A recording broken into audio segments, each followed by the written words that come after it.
wonderful bit. So fitness is a really broad term. There is all kinds of ways that you can be fit. There's the dancer, the crossfitter, the yogi, the martial artist, the list goes on and on and on.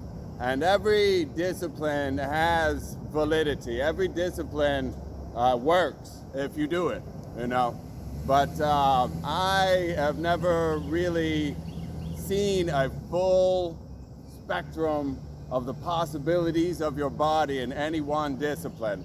You have people that can run 26 miles but can't touch their toes, and people that can touch their head to their toe but can't lift their own body weight, and people that can lift double their body weight but they can't run a mile. So what I always have aimed to be, well, and it hasn't always been that way, because I went through and I collected some little pieces. I was a high energy child, so when they could pull me out of the woods, it was into sports because that's all they knew to do. And then the sports led to the weight room, and the weight room led to the machismo, and the machismo led to the martial arts, and the martial arts led to just nagging injury, always hurt. And then the injury led to softer styles of martial arts and yoga.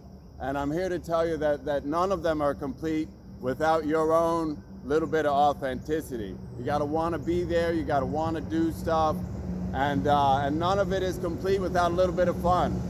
Movement is a privilege, it's not a chore, and we often get tied up in the mentality of like, do this to get that. I want a high and tight butt, I wanna be able to run this distance, whatever the goal is. So today I want you to go ahead and take all your fitness goals and all the knowledge you have about fitness and imagine it as a cup of tea or coffee or whatever you prefer to think of it, and go ahead and dump that out so that you can properly try this new kind of tea, right? This new perspective on fitness. I'll meet you on your feet and we'll start to move, and I'll quit jabbering.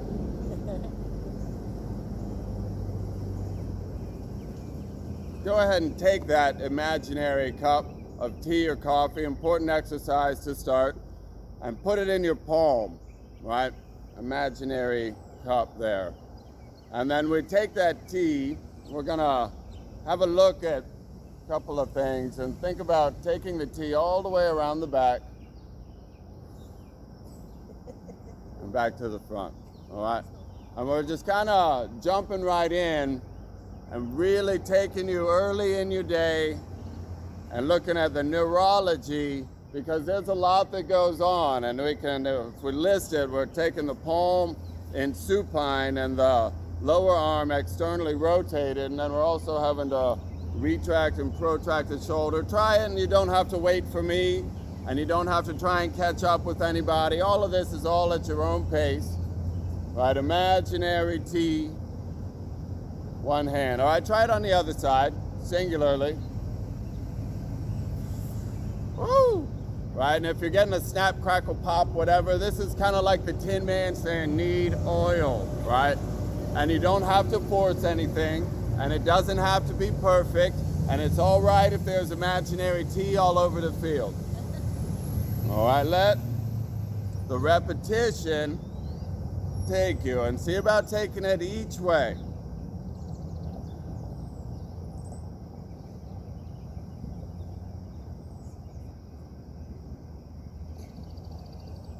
All right, you got that? Try it with both of them.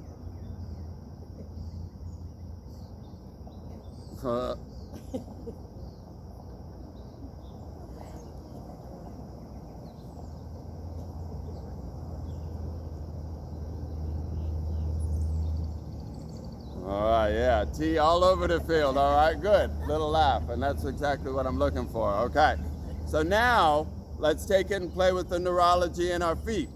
It can be real simple like this. Heel, touch, heel, touch, heel, touch, heel, touch. Or it can build up into like the Sugar Ray or Muhammad Ali little boxer's trot in the feet, all right? Playing with our mind and body connection, heel, toe, trying to hit that rhythm. All right, now, let's take our brain to both limbs. See about one. Or maybe the other. You see, movement is fun. It's enjoyable. And it doesn't have to be fun to be fun, and we'll get into that in a little bit. Or maybe both of them. All right, good. Now settle it down. The teacup trot does many important things: articulation in the shoulder, nervous system connection, all of this stuff. But most importantly, it makes everyone look ridiculous. And that's important so that we can suppress our ego for a minute. What if I look silly? Don't worry about it. We're going to have some fun here. Standing tall from a rooted foot next. We're going to communicate. We need to agree on some terminology. Rooted foot means that I have the entirety of my weight balanced across the entirety of both surfaces. Try and get down into that and read that. And then from there I can establish firm ankle and knee, and from firm ankle and knee I can establish stable hip, and from stable hip I can stack the bones of my spine and come to an extended spine. It's as if someone were pulling on your cowlick there. From there we breathe through the 3 gates, they call it in Tai Chi. That means I want to fill my belly, fill my chest, and exit through my head, right? Try it out. Full breath. I like to imagine in my mind's eye a water vessel filling and emptying. It can be a tea kettle. It can be a water flute. But the visual in your mind's eye is the same. Fills from the bottom and go through the 3 gates. If you don't breathe well, then your connection with your mind and body is going to be a little bit off. Breathing is in weightlifting. Exhale when you move, right? It's in yoga, and it's very important. And you can clarify your breath. I suggest you do start today and have a little breathing exercise every day. All right, so we're breathing through the 3 gates. We've got that to focus on, right? Then if I peel my scapula away from each other, I have a protracted shoulder positioning, right? We're agreeing on some terminology so you know what I mean when I say protract your shoulders. Protraction, and the opposite is retraction, where I'm pulling the scapula back as if I'm pinching a pencil or a playing card with my shoulder blades.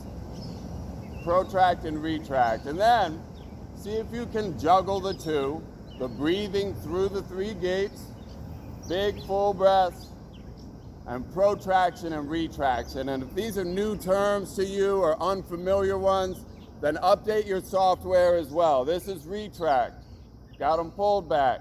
This is protract, got them pushed forward. However you want to put it in your head, all right. This is retract, it's back. However you got it. Say it over and over in your mind so you know what it means to protract your shoulders, because protracted shoulders are the same thing whether you're upside down or right side up or face down. No difference in the terminology of protracted and retracted shoulder. And the scapula can also elevate, meaning draw closer to the ears, and depress. But I'm not just satisfied with relaxing. I'm using the musculature to make a longer neck, right? Depression of the shoulders as if I were pushing down on a ledge or something. And elevation. Depress and elevate. And let the breath move, right? Did you forget that part?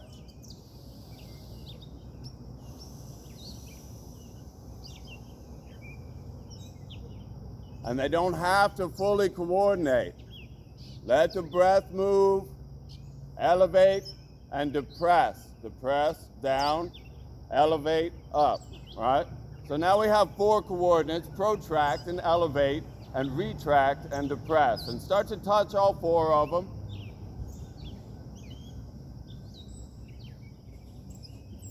Really looking for your own limit, and eventually rounding out the corners of those 4 coordinates of elevation and protraction, and letting the breath move while I do it.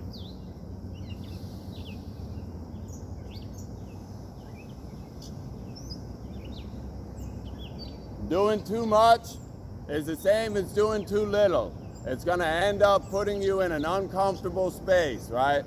So we don't want to put too much effort, but I don't want to just be going here either, right? If you're getting any sort of prohibitive pain, you always need to take it back down. Not stop, take it back down to where it's not a painful movement, right?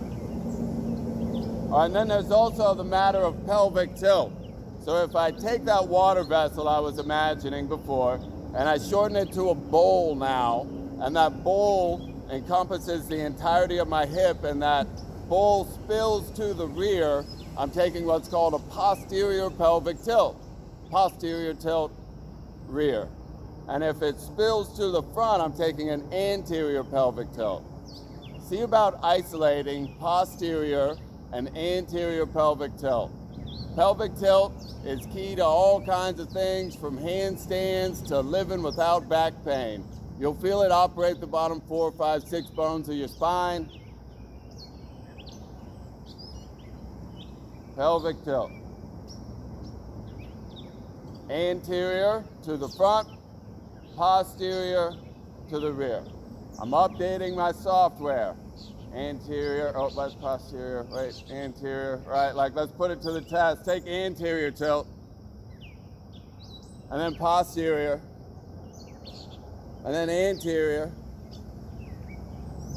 and then neutral, posterior, good, right?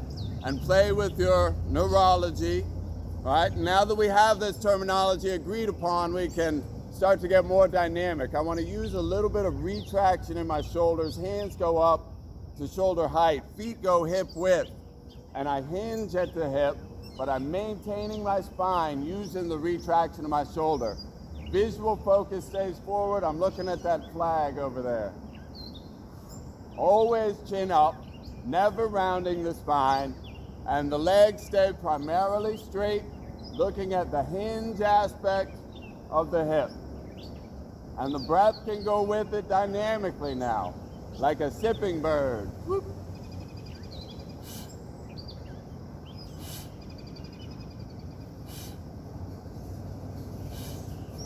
All right, and the legs are cool. They can do the hinge, and they can also collapse. So next time you come up, go as low as you can with your feet flat and an anterior pelvic tilt. Good target is elbow to knee. I'm using retraction to protect my spine. I'm not trying to round to get there, right? And then alternate that crouch with a hinge. Hinge, crouch. All right, get real clear about it and just follow the flow and let the repetition take you as low as you can. If elbow to knee is good, then keep touching elbow to knee. If you can get lower with the feet flat and an anterior pelvic tilt, then that's where I want to go. Not a race. I'm not handing out any blue ribbons for number of crouches performed. We're just having a look. And if that feels good, then you can also set yourself up and take the slack out of your torso with retraction and elevation of the shoulders, right? Maintain that, and have a look at your squat there, right? Feeling the tension through the upper back and so on, and then we can hinge.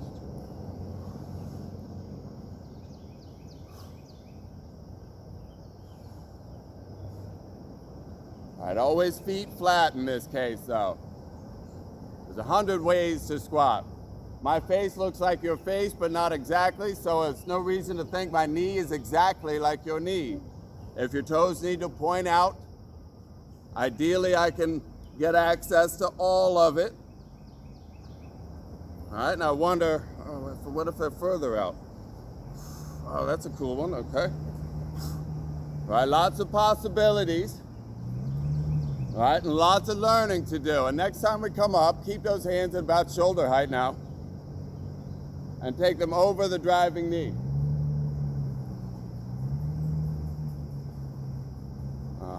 Over the driving knee. Say it in your head. Make sure it's the case. Gently driving the knee, to be clear. The drive of the knee locks down the hip. The drive of the arms rotates the shoulder over top. Fun little fitness nerd fact, 87.75% of the muscles in your waist are designed for this one here. The rotation, not the crunch. Knee raise. Ideally, your breath is moving quickly and freely like your body. It'll look like this, in, out, in, out. All right, now that we got you a little disoriented, go ahead and step wide. Double the width it was before, maybe even more. And think toes in and heels out. And hands go on the hips and lower back. And it's big inhale here, retraction, and anterior pelvic tilt, hollowing out the back.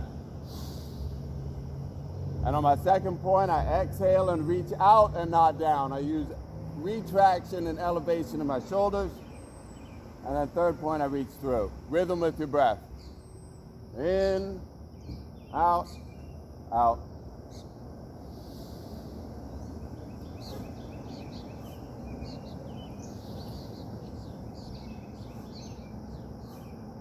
Right, and again, like our first bit with the hinging, we have our hinge, and we're looking at a longer lever by that reach out part. And I always start with hands on the hips and lower back so that I can get a feedback about my lower back. How's it feeling? And I can support the hollow back and pull my shoulders back with that retraction on it, right? Big inhale here, fills up that front line. And then if I want to lengthen the lever, I can still do that same elevate and retract. But only if the feedback where your hands are here is my spine feels strong. All right.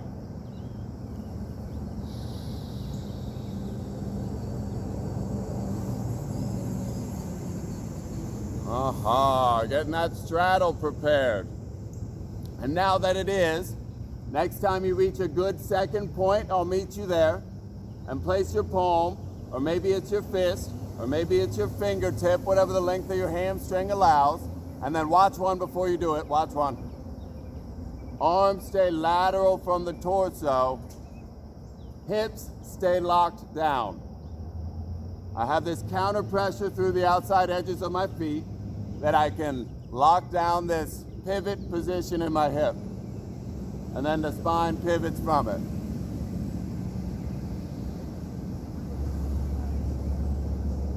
Yeah. Right, now I want some energy in those arms spreading out.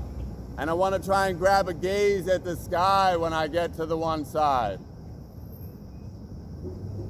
And perhaps the straddle can be adjusted a little bit further out, and that'll allow the hand to get lower.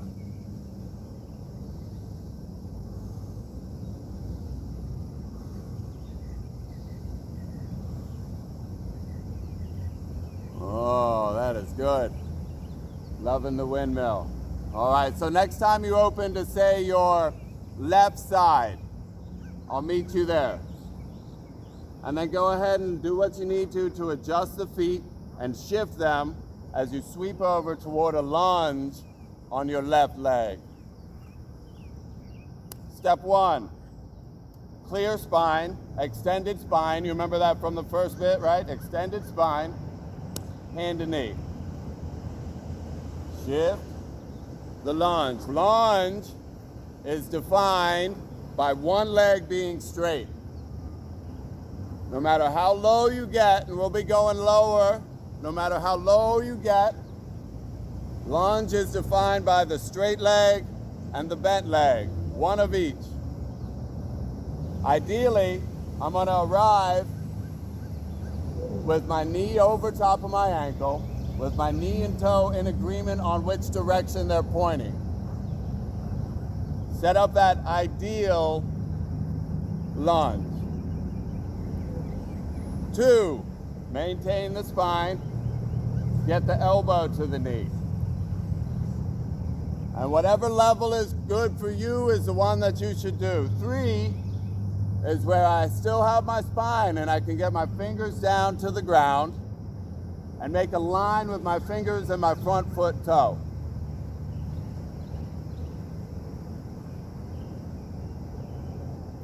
And whatever level we're working, start to look at the toe spike. It can come up here, and that means the back foot turns. If my leg is properly activated, it comes out of the hip.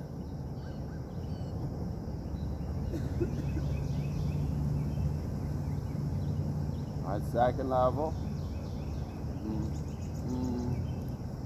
Deep one.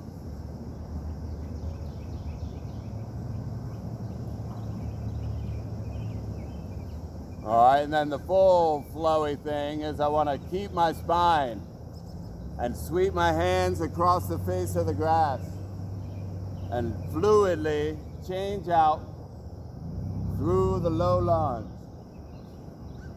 Whatever low lunge means to you, that can be here too.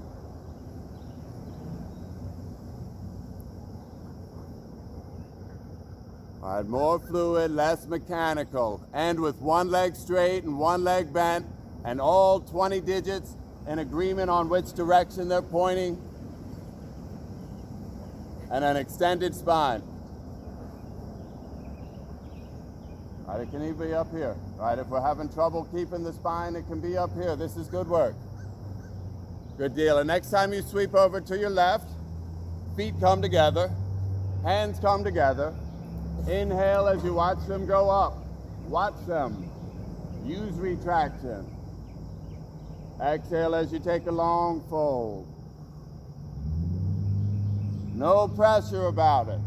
Next, I'll sit back, reestablish my spine, and it's inhale on the way up and exhale on the way down.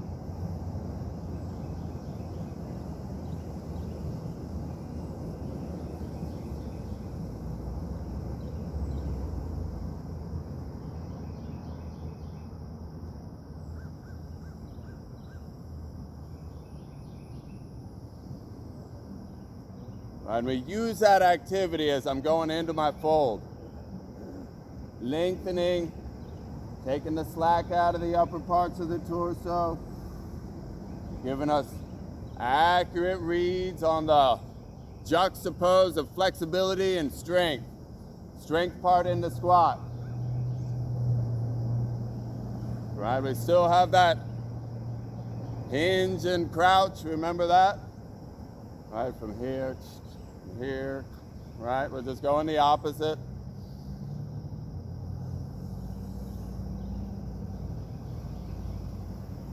Couple more. Remember that 3-gate breath? Use that one on the way up. All right.